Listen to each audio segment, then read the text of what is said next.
my life in Washington, D.C.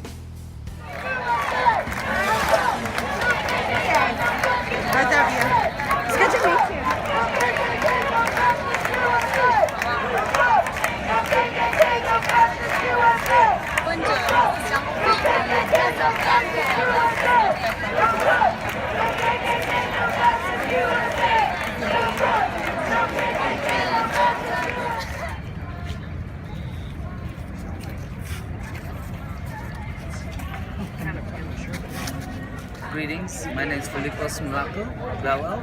I'm across the street from the White House, Washington, D.C. This is William Thomas Anti-Nuclear Peace Vigil. It was founded by William Thomas. 1981 is when he legally was doing 24 hours per day.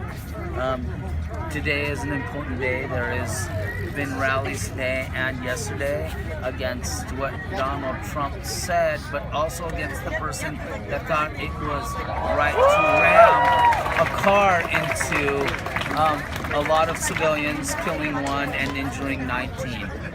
And yes, if he believed that what his thing was so innocent that he did, he actually told his mother that he was going to a Trump support rally, not to a white nationalist rally, but now we're to believe that maybe it's one and the same, as he supports that. It isn't only the person that floored the gas pedal that is responsible, but that many people were responsible, instead of only calling out the one person responsible, the one that actually did ram a vehicle into people and kill one and injure several, many others. So, peace be with you. Right now, people outside the White House are citing some outrage over the violence that occurred in Charlottesville this weekend. Come right out here. Oh, that's a great day.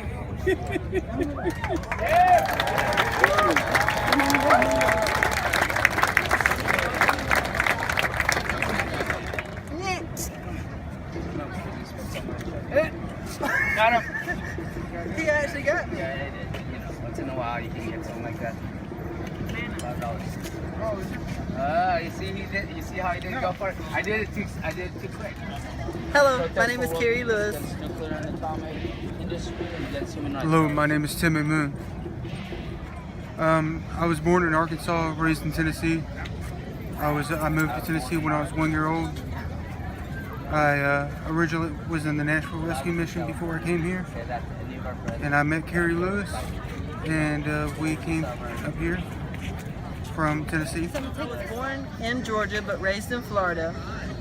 I went to Tennessee in April of 2017, wound up at the National Rescue Mission where I met Timmy Moon, and we wound up in D.C. and this is where we are, right here in front of the White House. So where do you guys live in D.C.? Lafayette Square, right behind you. It is So- on a bench. So you mean you're like Trump's nearest neighbors? Yes, we are. Okay. That's terrifying, I bet. Come on, this way. Come on. So, when I said I lived in Lafayette Square, that is my bench. That is where I sleep every night and love it. But it sucks sometimes when it rains. But that's where I'm at all the time. And who's your neighbor?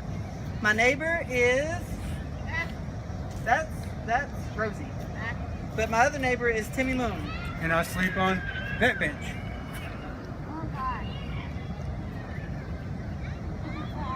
What happened is I noticed these two guys that walk by here, and you know we do have people that do live in Lafayette Square, and we were always nice to each other and saying hello, how are you? Are you doing all right? You doing okay?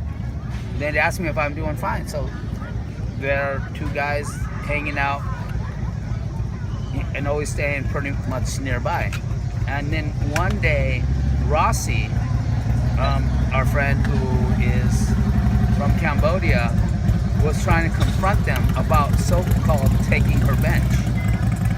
And this was about at least 8 times after I'd already seen him, maybe even 12 times after I'd already seen him go by.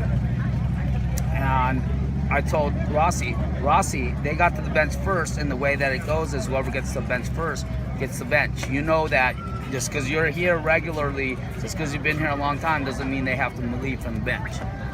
And that's when I was rolling up to go get the bus, as Craig had taken over on that night. So after that, Josh, he had told me that he could only do, he was only gonna possibly be able to do Tuesday daytimes, and for the next 2 weeks not be able to do his night shifts. They came and told me that very day, you know, been nice enough to each other and hailed each other up, and you know, I spoke up for them about what Rossi thought you can try to intimidate them to do, by words intimidation only. And they said, hey, well, you know, we want to be able to help you out. And it was at the perfect timing, because Josh was telling me that he wasn't going to be able to do overnights for the next 2 weeks. They worked out good, so now they're here. It's not anything personal against Josh, but everything worked out that we had all shifts covered without, you know, in those 2 weeks without Josh. So we're continuing now, and I mean, again, no hard feelings toward Josh. Things are working out good, and all shifts are covered. And I'm getting out of here a little earlier, which helps me out. And no missed shifts by them, and no showing up late by them. So that works out really good for me as well. So how do you feel about them being so young and actually homeless? Okay, this is how I feel. William Thomas was homeless. There's been time in my life where I couch surfed, which wasn't a permanent home.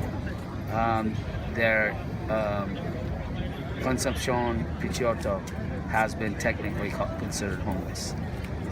So I have no problem with the homeless.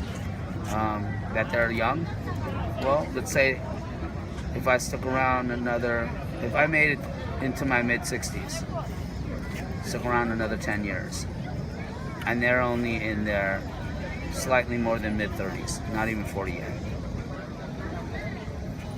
and they show that kind of dedication, they keep on pulling shifts, and I don't have to be like William or Concepcion and maybe pass away doing this. Maybe I could have time to enjoy doing my things with my nephews and my nieces and my future nephews and nieces, and actually maybe even have a little time around with my parents before they pass away. So, I mean, I'm dedicated toward world peace, and world peace doesn't have to be done only in front of the White House.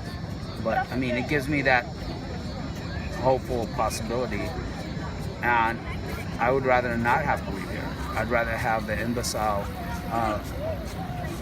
politicians of the planet Earth realize that nuclear non-proliferation is right. So how do you feel about your personal safety being homeless? Well, living in Lafayette Square, I really don't have no fear because the Secret Service is around and there's always police around. So I don't really have no fear. Now, outside of this park, I'll be terrified. Have you tried getting any services at the shelter here? Yes, we actually went to, I think it's Union Central Station, shelter, and it was horrible. The first night we was here, not even an hour in, they was already trying to rob us. So we decided to just stay in front of the White House. Go. Pappy. This is Pappy.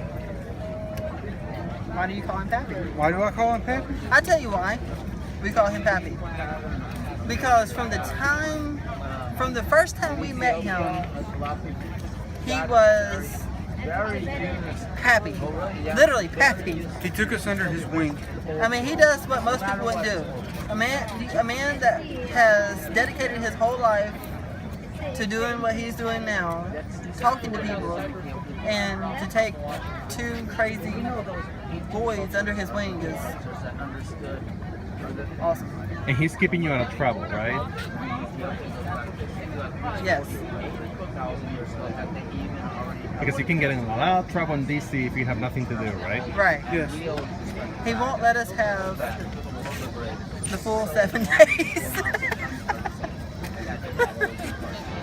So even though we're supposed to be off today, we're standing in front of the bishop, being his security, as you can tell. And this is why he's happy. He has too much knowledge.